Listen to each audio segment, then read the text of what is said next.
Duha nga technical vocational institution sa ilarom hiton TESDA Eastern Samar Provincial Office ang pinailarom hin serye hin validation activities nga ginbuhat han Asia Pacific Accreditation and Certification Commission o APAC.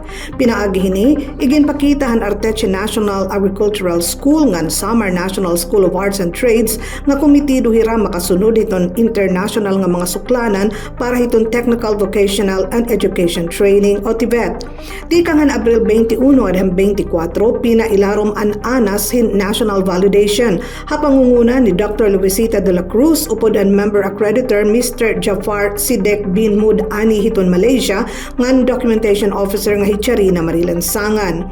Ginbuhat ang validation team in komprehensibo nga pag-usisa han institutional operations sakop han accreditation areas, mga pasilidad, training delivery systems, pinaagi hin ebalwasyon han mga dokumentos, site inspection ngan classroom interviews. Pinailarom naman han third cycle on-site validation and SNSAT tikang han Abril 28 ngadan 30. Ang validation team in ginkukomponer ni Professor Dharmasri Wikramasingi, Dr. Demetrio Anduyan ngan Danilin Amaro.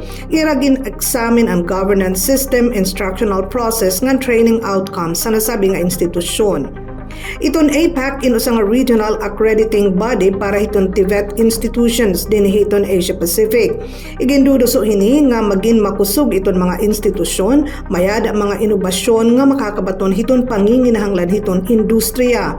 Iton accreditation framework kini inagsiserbi nga basihan o suklanan para hin mga skilled workers nga anda makipagdurungan hiton mga magtatrabaho habugos nga kalibutan.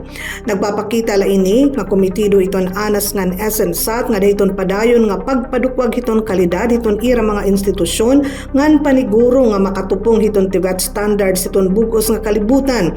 Komo suporta ini nga dayton mandato hiton TESDA nga makaproducer hin competitive nga mga magtatrabaho.